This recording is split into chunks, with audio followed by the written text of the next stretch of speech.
It's time to lock in. We're talking SEC, college football, and more. This is AP as we see it. I'm all about that action. I'm all about that action. I'm all about that action. I said I'm all about that action.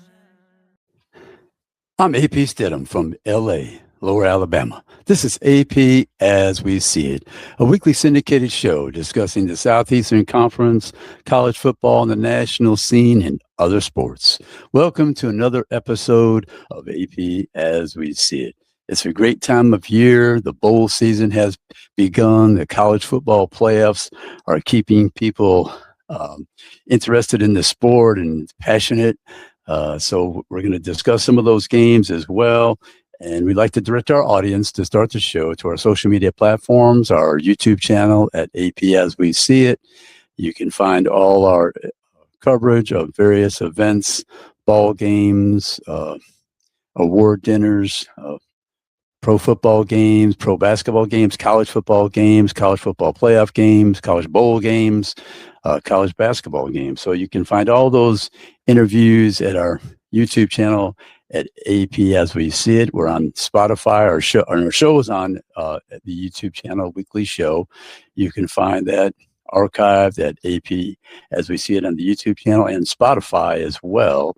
And then you find our social media platforms, Facebook, Instagram, and X accounts at AP As We See It and at AP Stedham. We have the links to our show, all the events that we cover and the interviews that I mentioned on the YouTube channel as well. So take a look at our social media platforms and specifically our YouTube channel at AP As We See. We'd like to also mention our sponsors, Greer's Markets, 29 locations, 109 years, serving the Gulf Coast and beyond. Alabama, Florida, and Mississippi with those 29 locations. They have Lucy's Famous Recipes online. You can follow those as well. Remember, family, friends, and football is a winning tradition at Greer's. You can score big savings at Greer's on fresh meats and produce and more game day spreads. Online groceries to go for your home, your office, the venue of your choice. They have the coloring contest for the children, and you can check the weekly online ads. And remember, all these holidays, these special occasions, these ball games you're watching, the college football playoffs, the bowl games, the college basketball games, men's and women's, all the events that are you like to enjoy with family and friends. You think of Greer's because you can get all those items and have them delivered to you or drop by one of those 29 locations in Alabama, Florida, or Mississippi. And remember, Greer's got it. They guarantee it. Our next sponsor, Robertsdale Dental Care, Dr. Jason Northcutt, 251-947-3636. Not only are basic services offered by Dr. Jason Northcutt, but he has developed a niche within the practice, providing comprehensive dental implant services such as single implants, bone grafting, and full mouth reconstruction. Dr. Jason Northcutt has been highly trained in those disciplines to offer comfortable and long-lasting solutions to major dental problems. So come by to see Dr. Jason Northcutt and his staff. That's 251-947-3636. And also Cortland Grand Hotel in downtown Atlanta, the spacious rooms that they provide, the indoor pool with a serene tropical setting right in the downtown heart of Atlanta. They have restaurants there, gift shops, and it's outstanding breakfast. On the weekends, they cook to order. And Ben Giacomo and his staff, they're so hospitable and they're great. And they've always been very kind to me when I've stayed there many, many times in downtown Atlanta. So that's the Cortland Grand Hotel in the heart of Atlanta. Check them out. You can relax and enjoy yourself and have a big time in the city of Atlanta. Now we're going to get on to the show. We're going to mention the bowl games. There's, besides the college football playoff games, and we're going to go over those as well. But we want to mention the bowl games for the SEC teams. And the main thing about the bowl games right now is who's motivated to win. And sometimes you have an interim head coach, which we're going to see in a couple of games. You have teams with a losing record. They were asked to participate. You have teams that are just trying to uphold their standard as part of their program, their school. So let's dive in. We have the Gator Bowl on the 27th between Missouri and Virginia. Missouri's 8-4, Virginia's 10-3. Right now, Missouri's a 4-point favorite. So who's motivated to win that game? I would say Virginia probably more motivated because they had a really good season and they came close to being in the playoffs and they were defeated in the ACC championship game. I would say Virginia is more motivated. I don't know what's going to happen, but Missouri's favored. Yeah, have the Texas Bowl on the 27th as well. LSU at 7-5 versus Houston 9-3. LSU has the interim coach Frank Wilson, who's going to be moving on. Houston, I'd probably say, is more motivated to win that game. They're a 2.5-point favorite. The next game is the Liberty Bowl, the 30th of December. Tennessee versus Illinois. Tennessee is 8-4. Illinois is 8-4. It's just they're near each other. Two states that are in close proximity of each other. So I don't know who's highly motivated to win that game, but right now Tennessee's a 6.5-point favorite. The next game, Vanderbilt will be playing in the ReliaQuest Bowl. That's on the 31st. Vanderbilt is 10-2. They'll be playing Iowa. Iowa's 8-4. I think Vanderbilt, they want to complete this season. We give them 11 wins, the first time in history. They reached that 10-win mark, the first time in history. So I think that Vanderbilt, with Clark Lee and company, he was named Coach of the Year in some places, some of the organizations. So I think Vanderbilt, they're a 4-point favorite, very, very motivated to win that ball game. Then you look at the next bowl. That's a Citrus Bowl, also on the 31st. Texas versus Michigan, two blue blood teams.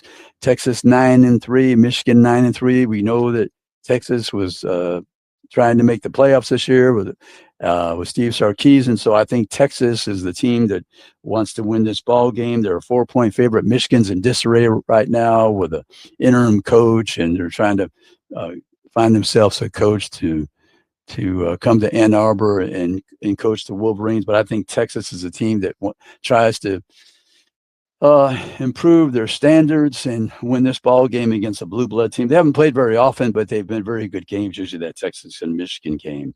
Then we come to the last bowl, the Mayo Bowl on the 26th of December. Mississippi State was asked as a 5-7 team to play Wake Forest, an 8-4 team.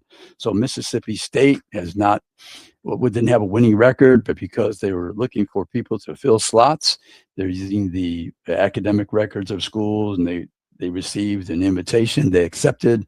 Auburn received an invitation, and they declined at 5-7. So Mississippi State is in this ball game. So I think Mississippi State's are so happy to have more practices. They're trying to win more ball games. I think they'll be highly motivated. And I'm not saying Wake Forest would not, but I would say that Mississippi State, they want to just get to be playing more winning football games. And so they're a 3-point favorite. So those are the games involving the teams from the SEC not in the college football playoff. So there's some decent ball games to watch. I would, you watch them. They should be competitive, and we'll see who's highly motivated. You can probably tell in the beginning of the ball game who wants to be there and who doesn't. But anyway, let's move on in the last couple of minutes here with the playoff games of last week. Alabama overcame that 17-point deficit on the road against the Sooners of Oklahoma. That's going to make a lasting imprint on the fans and the alumni of Oklahoma to be up by 17 at home and lose that ball game to a team that you beat in Tuscaloosa by 2 points. Brent Venables and company, they have a lot of regrets about that game. I'm sure the mistakes they made, and Alabama took command after being down 17-0. They grabbed and seized the momentum, and they weren't to be denied. And so they're on to the Rose Bowl to face the number 1 seed, 13-0 Indiana. You have Texas A&M with 100,000 plus people in College Station facing Miami out of the ACC. Miami won that ball game 10-3. Texas A&M, all those high-priced players and the program, the coordinators, you came up with 3 points at home in one of the bigger games in their history of their program, and they fell flat. I mean, there's no other way to say it. When you score 3 points on offense and you're a team that's been scoring 30-plus points a game and high-profile and offense, I mean, that's going to live with them for a very long time. Just as that Oklahoma team is going to have to live with that defeat by Alabama being up 17-0. Texas A&M, they couldn't even take command of the game. They scored 3 points. I mean, most people could coach 3-point offense. That was terrible. That was horrible for them, but that's the way it ended up. Ole Miss 41-10 over Tulane. Pete Golding, the new head coach for the Ole Miss team. Offensively, they performed very well. And defensively, they shut down Tulane. It was the same score before, almost identical, 45-10 during the regular season. They beat Tulane 41-10 this time. So Ole Miss is on to the Sugar Bowl, where you have the two SEC teams. Georgia and Ole Miss will be in the Sugar Bowl on the night of January 1st. The last playoff game is Oregon hosted James Madison University. They took command early. 51-34 was the final. Oregon will be playing in the Orange Bowl. That will be at noon on January 1st. So you have all the bowl games, the next round coming up, the Sugar Bowl, Ole Miss and Georgia, the Cotton Bowl, Miami and Ohio State, Texas Tech and Oregon and the Orange Bowl, and the Rose Bowl, Alabama and Indiana. And we have two great guests coming up. Dylan Sinn of the Journal Gazette, the Fort Wayne. He's going to discuss Indiana in segment 2. And segment 3 will be John Nelson of Online Sports Guy from Atlanta, Georgia, to discuss the Georgia Bulldogs. So we'll be right back after these messages with AP as we see it.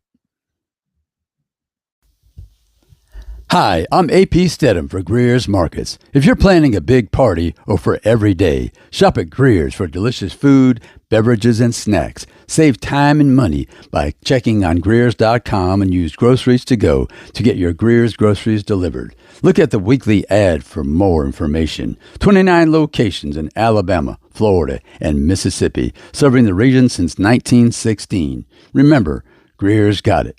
They guarantee it. Hi, I'm AP Stedham with Dr. Northcutt of Robertsdale Dental Care. AP, not only do we offer basic full-service dental treatment, but I also have developed a niche within the practice where I provide comprehensive dental implant services, such as single implants, bone grafting, and full mouth reconstruction. I've been highly trained in those disciplines to offer comfortable and long-lasting solutions to major dental problems. Come by and see Dr. Northcutt at Robertsdale Dental Care. And we're back with AP as we see it, and a very special guest and friend of the show, Dylan Sinn, the Journal Gazette beat writer for Indiana University Hoosiers out of Fort Wayne. Hey, Dylan, welcome back to AP as we see it. Hey, thanks for having me on. This is great. I'm really excited to be here. Hey, Dylan, I'm excited for you. As I mentioned, you're an Indiana graduate going to the Rose Bowl for the second time in my lifetime. And so I was telling you, just take in everything and don't worry about sleep. Just absorb everything that you can. And it's great that the Hoosiers will be there to play in Alabama. And the first time they're competing against each other. That's outstanding as well. Yeah, absolutely. I mean, it's one of the great football teams of all time. Most national championships in history, I believe, against a team that has never really won anything of note on a national scale. So we're going to see. Obviously, it's kind of crazy to see IU favored against Alabama, but that the records this year suggest they should be, and we'll see how that plays out on the field. Yeah, I think the Indiana football story, Dylan, I've been watching 50 years. I say 50 years, probably more, but I think it's one of the most spectacular, sensational stories of all time in college football. To have a program that under 50% all-time winning percentage, and here they are, number one in America, undefeated, with the Heisman Trophy winner and a coach, Curt Cignetti, who's very entertaining and an outstanding football coach, but coach of the year in some places twice. Yeah, no, I mean, it is one of those things where there has never been in the history of college football a consensus national coach of the year in back-to-back years. Cignetti is the first one. And so it's really impressive what he's done, because last year was the best season IU had ever had, right? They went 11-2. They had never even had a 10-win season before. And then they could have easily rested on like that. Last season alone, followed by a bunch of 8-4s, would have put Cignetti in statue territory, right, at Indiana. But he did not rest on his laurels one bit by even before the playoff game, essentially, he was adding guys for this year's team, and he went out and got Fernando Mendoza. He went out and got a bunch of really significant difference makers for this year's team in the transfer portal, and really continued to elevate, which is what he said he was going to do all along. It's been really, really impressive that they've been able to not only match but exceed what they did last year and win some games against the best teams in the country, which was kind of the missing piece of the resume in 2024. So, like you said, it's one of the best stories in the recent history of sports. It really is. Dylan, I think that defensive effort against Ohio State, holding them to 10 points, was the most spectacular of the year in the country. I don't know if I would be able to disagree with that, right? And the thing is, like, Ohio State scored one touchdown in that game, and that one touchdown came after Indiana had thrown an interception deep in their own territory. Like, Ohio State started that drive on its 25-yard line, and so yeah, they moved the ball a little bit, but IU's defense was really good in the red zone, especially. Ohio State didn't score for the final 40 minutes of game time. And that's one of the better offenses in the country, featuring two receivers and a quarterback who are eventually going to be first-round picks. And so really, really impressive by IU defensive coordinator Bryant Haynes. And since then, Indiana has locked him up to a contract that's going to pay him close to $3 million a year, which is one of the highest paid coordinators in the entire country. So he has richly earned that. He's probably going to win the Broyles Award as the best assistant coach in the country this year. It was a spectacular performance and pretty similar, frankly, to what they did against Oregon early in the year, where Oregon scored 20 points in that game, and 7 of those points were on a pick six. So it's 2 of the 5 best teams in the country IU has faced this year. And they've given up a total of 23 points on defense. It's really impressive. And to do that without some key players, like Kellen Wyatt missed that game against Ohio State, one of their best defensive ends. He's been out for the back half of the season. Right. So we'll have to see how that looks going forward, but it's really, really impressive from Bryant Haynes to scheme up a lot of really good defensive performances this year. Mm-hmm. Dylan, when you watched Fernando Mendoza, his first year at Indiana, did you ever envision him winning the Heisman? Did you have thoughts of him and projected maybe? Yeah, I mean, when you look at what he was at Cal, you could see the tools, right? You could see the big arm. You could see the leadership qualities. You could see the ability to kind of make plays with his feet when his team needed them. And the question mark was, what happens when the pocket breaks down? Because against Cal, or with Cal, I should say, his offensive line wasn't particularly good. His offensive line got him in a lot of trouble, and then he made it worse at times by dropping his eyes and kind of running into some sacks. And that was the big question coming into this year, was what can he do with a better offensive line, and can IU coach him up to be a little bit quieter, a little bit more controlled in the pocket? And that's exactly what they were able to do.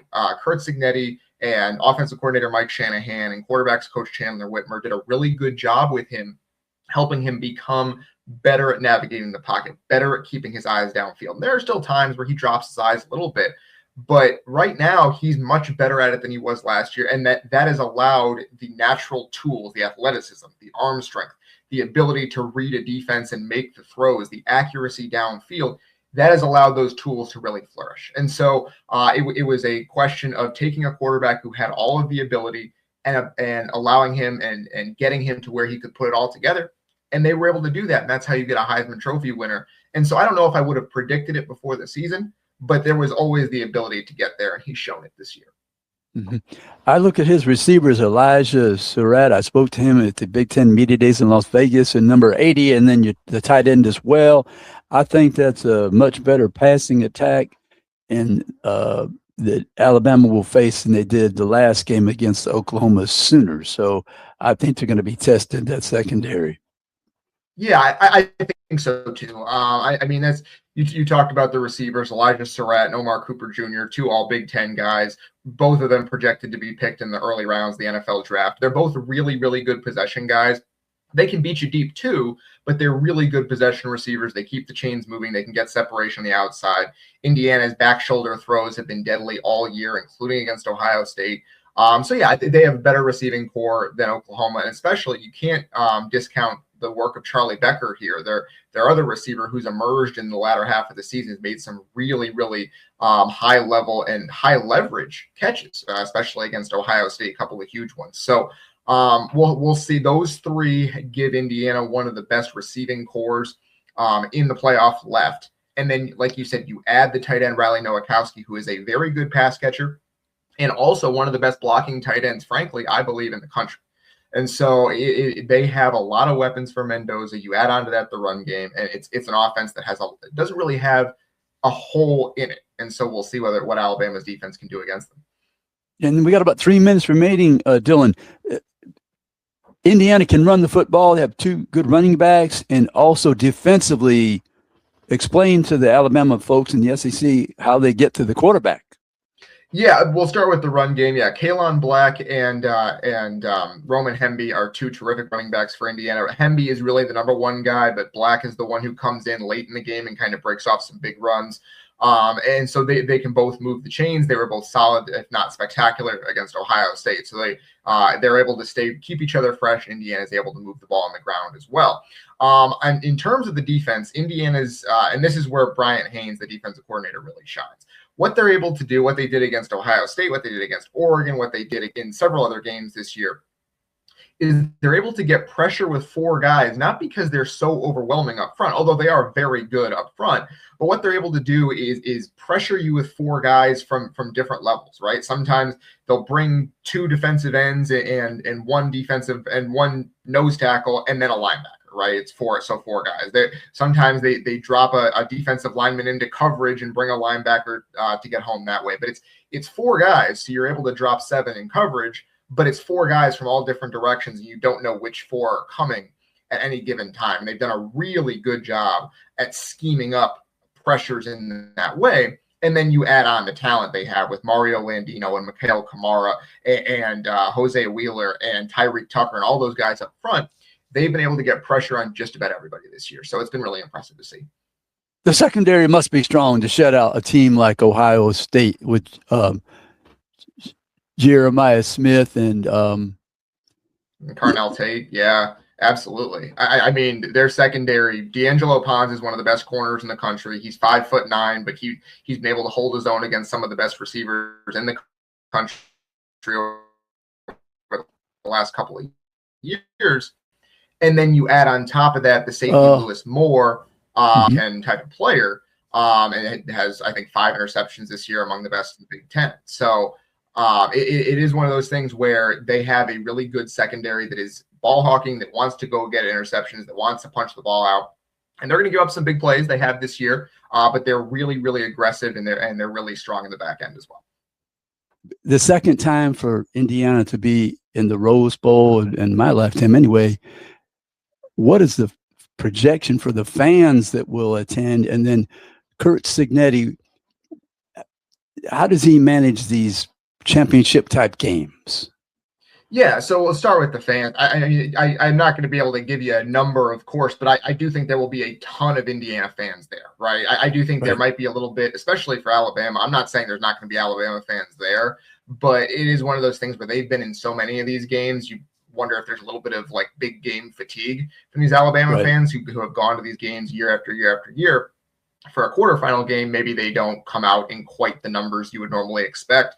Indiana is going to pack that place, and any extra tickets are going to be gobbled up by those Indiana fans because, like you said, hasn't happened in 58 years. I mean, there was a kind of a moment in Bloomington last week where they had rally towels they were giving out at Memorial Stadium, and the line was snaking out of the stadium and through the parking lot and then back into the stadium. Hundreds and hundreds of people showing up just to get a towel. Like, this is a huge, huge deal for Indiana.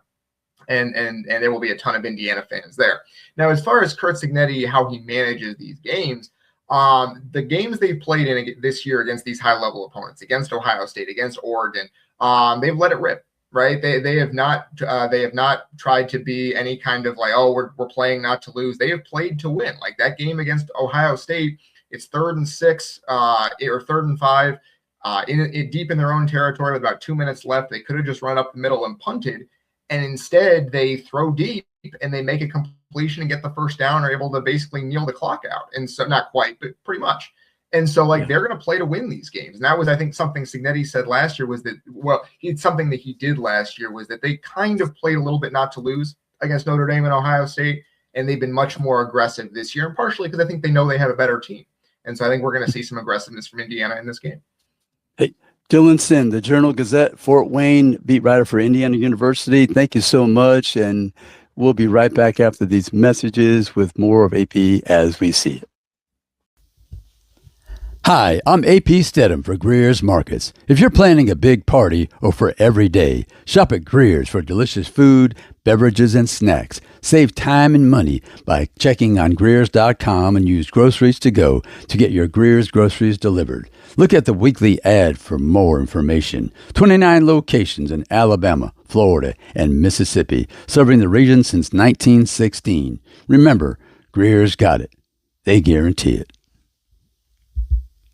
And we're back with AP as we see it in our very special guest, a friend of the show, John Freeman Nelson, we'll say it one time, from the online sports guy from the ATL, Atlanta, Georgia.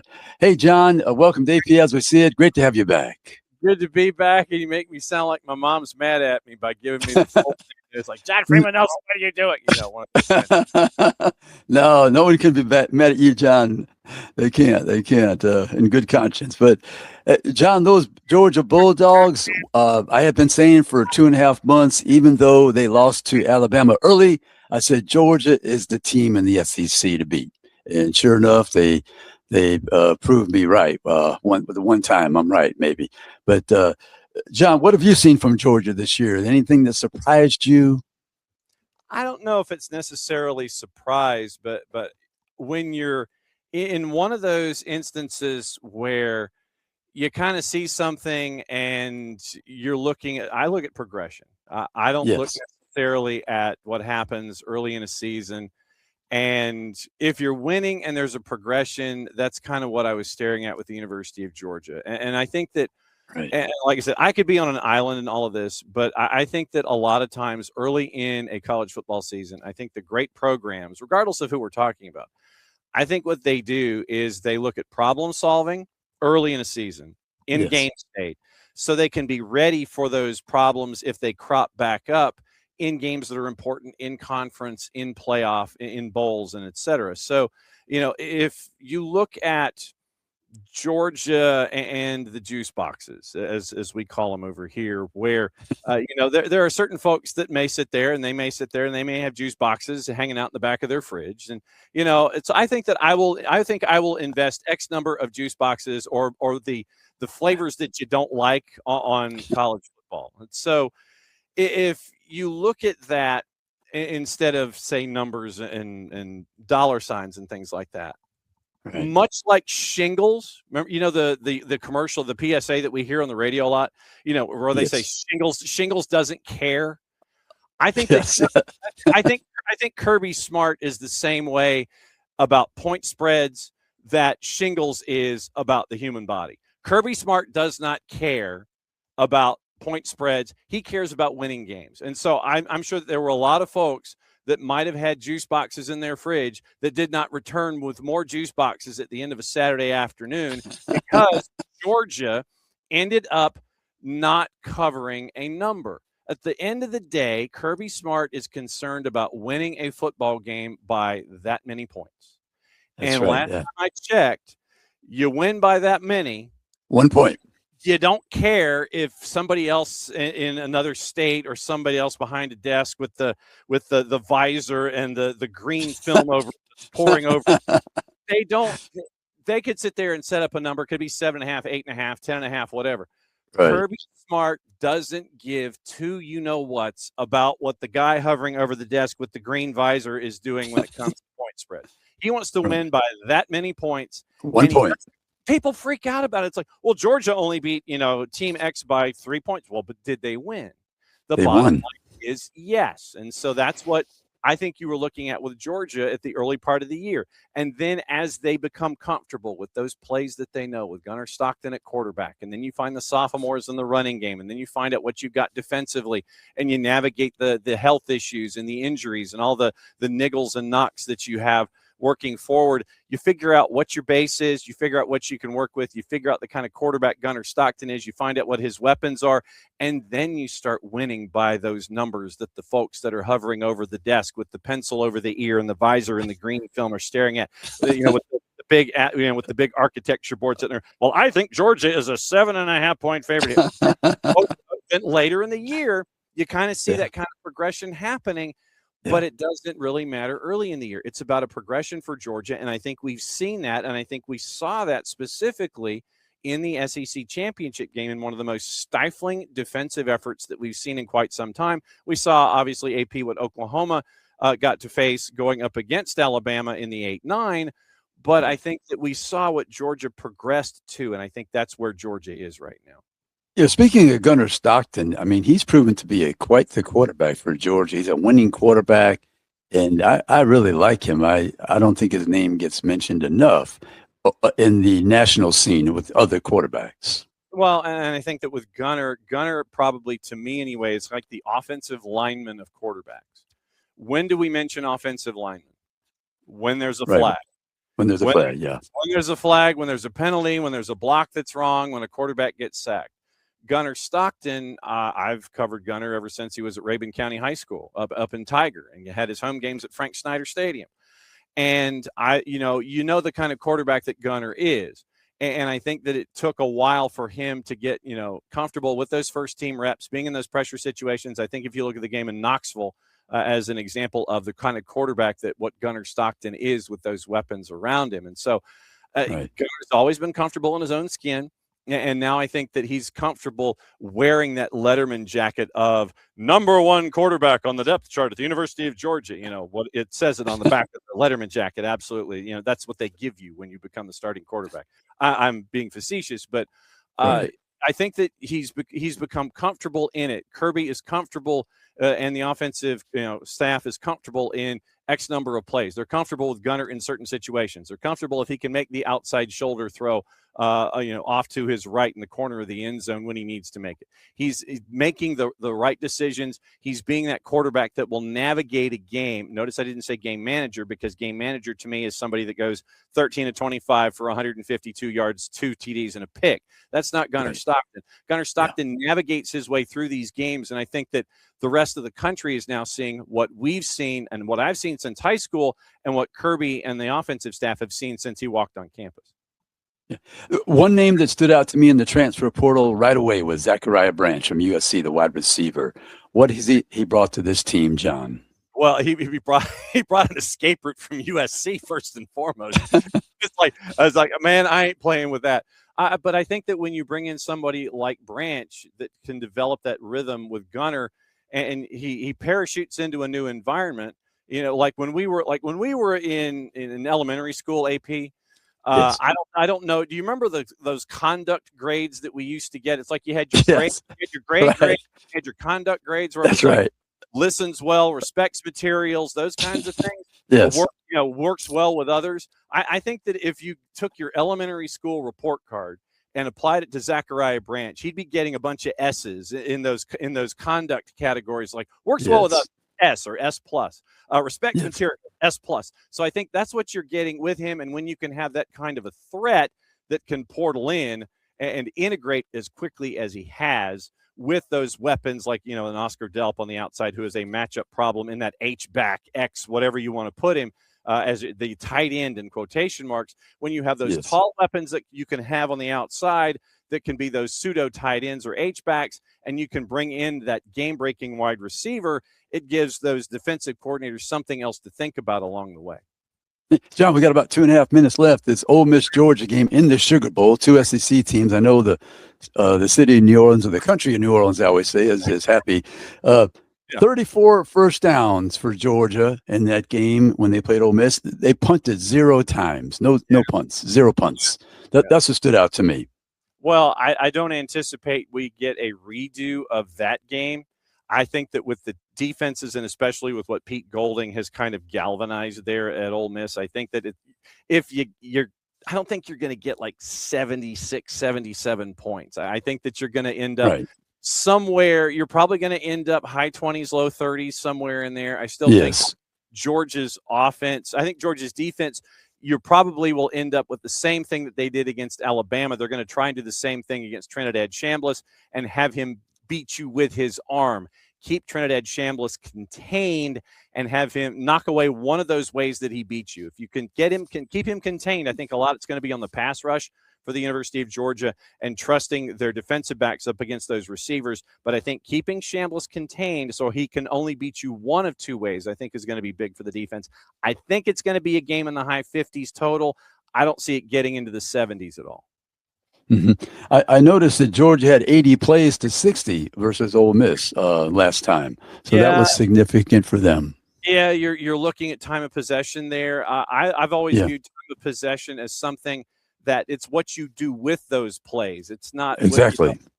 You could have 92 plays from scrimmage, but if you've only scored 17 points, that just means you chewed up clock and you turned it into Navy. No offense, I love Navy and their offense and Army and theirs, but it's what you do in those plays that you have. Look, you could run 40 plays for all I care, but if you've scored 28 or 31 points, that to me, that's the end of the discussion. What you do with those plays in comparison to everybody else, that to me is the big thing.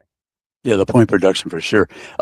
John, in the last 35 seconds or so, 30, 40 seconds, what's the key for you with this Georgia team presently and the Ole Miss team presently? You know, they have the new coach for Ole Miss, and Georgia's rolling along, it seems like. Yeah, and I think that Pete Golding probably has looked at a lot of film. I think that he knows what Georgia brings to the table. All I'm doing is I'm looking at that game against Alabama and how you pin in someone that was supposed to be a Heisman Trophy winning quarterback. I think you're going to get a redo of that in this. I think that there's going to be a lot of worries offensively. It's probably going to be a slow starting game, but that's when I think Georgia takes over halfway through the second quarter and through the second half to get the Duke. Hey, John Nelson, online sports guy from Atlanta, Georgia. We always reach out to him to talk about the University of Georgia Bulldogs. So we thank you very much. And John, Merry Christmas to you and your family. Happy holidays. And we really appreciate it. And we'll be right back after these messages with AP as we see it. Hi, I'm AP Stedham for Greer's Markets. If you're planning a big party or for every day, shop at Greer's for delicious food, beverages, and snacks. Save time and money by checking on Greers.com and use Groceries to Go to get your Greer's groceries delivered. Look at the weekly ad for more information. 29 locations in Alabama, Florida, and Mississippi, serving the region since 1916. Remember, Greer's got it. They guarantee it. Hi, I'm AP Stedham with Dr. Northcutt of Robertsdale Dental Care. AP, not only do we offer basic full-service dental treatment, but I also have developed a niche within the practice where I provide comprehensive dental implant services, such as single implants, bone grafting, and full mouth reconstruction. I've been highly trained in those disciplines to offer comfortable and long-lasting solutions to major dental problems. Come by and see Dr. Northcutt at Robertsdale Dental Care.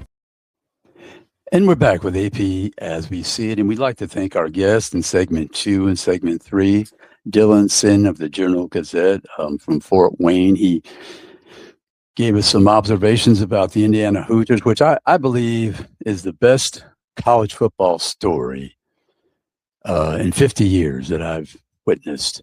For a team to be at the bottom of FBS overall with their program to come around in the last 2 years under Curt Cignetti and his coaching staff, the number one team in the country, 13-0 at this point.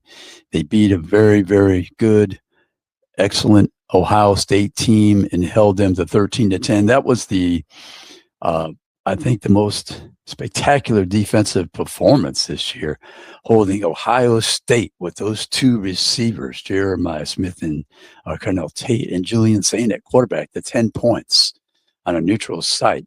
And they just toughed out that win. And Fernando Mendoza made the plays down the stretch with that.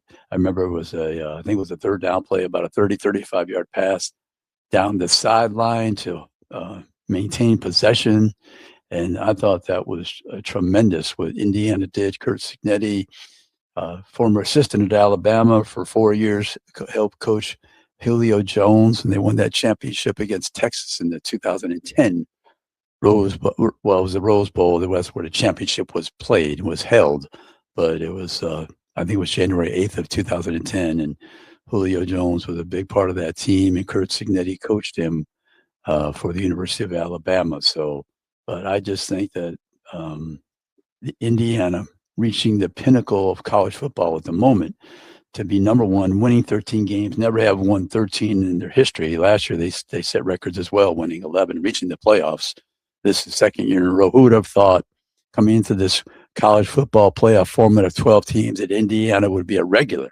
There's no way that people would have projected that. I had them high in my polls. I would announce my poll every week, the Football Writers Association of American National Football Foundation Super 16 poll. I believe I had them in the top 10 right from the beginning because I was sold on Fernando Mendoza as a quarterback and Kurt Signetti and his staff and all the transfers that he brought over from James Madison and other players to build this team to win the Big Ten. I didn't know if they would beat Ohio State, but I was high in them being a contender in that league and making the playoffs once again, which they did. So, but anyway, we want to thank Dylan Sinn, our guest. Segment 2. Segment 3 was John Nelson, the online sports guy from Atlanta, and he gave us the observations about the Georgia Bulldogs, which we have been saying for 2.5 months was the best team in the SEC, even though we know they were defeated by Alabama in Athens, Georgia, beginning of the season, but they came alive and came around, excuse me, and won the championship, defeating Alabama by 3 touchdowns in the league championship game held in Atlanta. So thank you for both of our guests. We also like to thank our sponsors, Greer's Markets, Alabama, Florida, Mississippi, the 29 locations. And remember, you can check their listings online. You can visit one of their stores. If you're not, you can go to the online grocery service, Groceries to Go, and have that delivered to your home or your office. You can score the big savings because that's a tradition at Greer's for all the ball games and the special occasions, and of course the holidays. And so they have the coloring contest for the children each month. So check out Greer's online, the ads, and Groceries to Go online. And remember, Greer's got it. They guarantee it. Also, the Robertsdale Dental Care, Dr. Jason Northcutt, 251-947-3636. Call Dr. Jason Northcutt and his staff so they can take care of all your dental problems and solve those for you, and you'll be comfortable after having visited Dr. Jason Northcutt and his staff. And also the Cortland Grand Hotel, downtown Atlanta. They have the shopping and the restaurants right there, the gift shop there. You have the parking, the outstanding breakfast each and every day. And of course, they cook to order on weekends, and also have the indoor pool to serene tropical setting and the spacious rooms. And so visit Ben Giacomo and his staff, and they will take care of you. They're very hospitable, and I've stayed there many, many times and how they recommend it. But now we want to just touch base on these playoff games. We're going to give you a brief synopsis because we're going to be discussing them next week as well, because those games will be played on the night of the 31st, the Cotton Bowl, and then the next day in order. The 3 games will be the Orange Bowl, starts at 11 o'clock Central. The Rose Bowl follows, of course, and then the nightcap will be the Sugar Bowl. But let's first look at this Ole Miss Georgia matchup. They played earlier in the year. Georgia prevailed 43-35. Ole Miss had a double-digit lead. Some of the interesting points that I saw from that ball game, as I mentioned before with John, Georgia never punted the ball. They had 510 yards of offense. And I know Pete Golding, he's a defensive guru type, but he didn't seem to be able to stop their offense. So Gunnar Stockton and company, because Ole Miss will have to play better defensively if they're going to win that ball game. You must make Georgia punt once or twice to get more possessions. On the offensive side of the ball, they scored 35 points in Athens, which is a big number. They were 5 for 9 on third downs. They only had 60 plays to Georgia's 80. Ole Miss with 60 plays, Georgia with 80 plays. So they've got to get more possessions if they think they want to win this game. There was only 1 sack allowed, and that was by Georgia. So you have to affect the quarterback. Trinidad Chambliss was 19 for 36 for 263 yards, 1 touchdown. He ran for 42 yards on 9 attempts. So he had a pretty good day. That's 305 yards total offense. Gunnar Stockton, we know that we've praised him in the past. He was 26 for 31, 289 yards, 4 touchdowns in that game.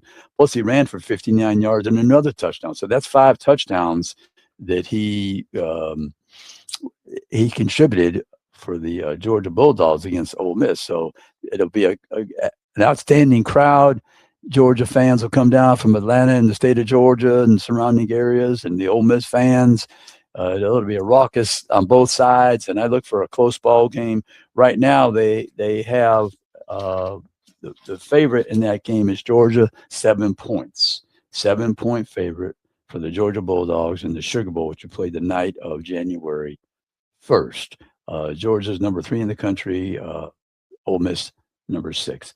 You're looking at the Cotton Bowl, Miami and Ohio State. Miami won 10-3 in College Station. Tough environment. Carson Beck played at Georgia. He's been around good football in challenging games in the past, and he came through with his team to score enough points, 10 points, and the defense played well. Miami has people that can get to the quarterback. So, but I don't think they're going to be able to stop Julian Sand, Jeremiah Smith at the wide receiver position, Carnell Tate, wide receiver, 2 excellent wide receivers.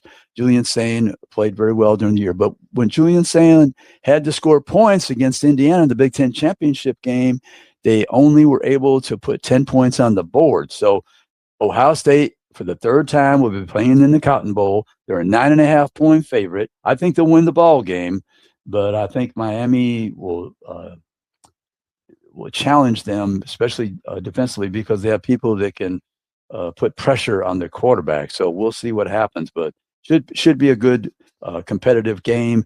Miami is number 10, Ohio State number 2. Let's look at the Orange Bowl. We have Texas Tech number 4. They're at 12-1, and we have Oregon at number 5. Oregon, a 1.5 favorite. Oregon can score a lot of points on you. Defensively, I'm not so sure. Texas Tech, they definitely have people that get to the quarterback. Well, that Big 12 championship game, and they harassed BYU's quarterback, Barry Bachmeier, that the whole day. And so defensively, I think that's where they're strongest, but they're a team that, won that Big 12, only have the 1 loss. But Oregon's favored in that ball game, but I wouldn't sell Texas Tech short. They're really excited to be in this playoff. They're going to be bringing a lot of people to the game as well. Well, Oregon now was at the Rose Bowl last year, and Oregon was well represented. They brought a ton of people. So we know it's going to be I think it'll be a close game. I really do. And then we look at this last game, and we're just briefly touching on these games. We'll discuss them in detail next week, have some guests for you as well. I'll be down in Miami at the Orange Bowl for the Texas Tech Oregon game. But we have Alabama playing in the Rose Bowl 100 years later. Their first Rose Bowl was 1925. That'd be January of 26. And here they are playing in the Rose Bowl in 2026. Who can ever project that Alabama, a team not in the Big Ten or the Pac-12 or the Pac-8 or the Pac-10 and any of those leagues, back to the Rose Bowl 100 years later?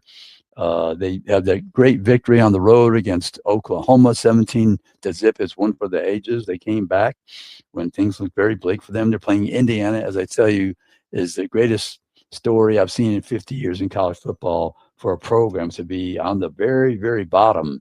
And football is a manpower sport. You have to remember, this is not basketball. It's not like a team. Let's say Indiana State, same state. Indiana State with Larry Bird, for those who remember, led his team to the championship game in 1979. But football is a manpower sport. To gather all this talent from around the country, and Kurt Cignetti brought many excellent players with him, from James Madison, All-American type players. And you found Fernando Mendoza, who I fell in love with when I saw him play for the University of California. And I had a chance to meet with Fernando. I voted for him to receive the Heisman Trophy and the Maxwell Award and the All-American team as well. I was a firm believer when I saw him play at the University of California. And I told Coach Cignetti, he asked me this summer, I was at the Big Ten meeting, so what do you think of my quarterback? And I said, Coach, you have the best quarterback. I voted for your quarterback last year for the Heisman. I'm going to probably end up voting for your quarterback again. I didn't know if Fernando would play this well, but he did. Led his team to a 13-0 record, the playoffs, and number 1 seeding.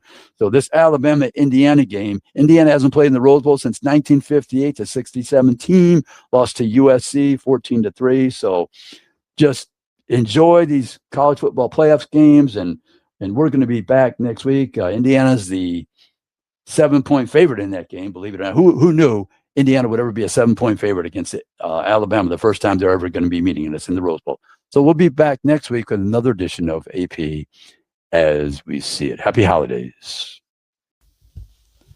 Hi, I'm AP Stedham for Greer's Markets. If you're planning a big party or for every day, shop at Greer's for delicious food, beverages, and snacks. Save time and money by checking on Greers.com and use Groceries to Go to get your Greer's groceries delivered. Look at the weekly ad for more information. 29 locations in Alabama, Florida, and Mississippi, serving the region since 1916. Remember, Greer's got it. They guarantee it.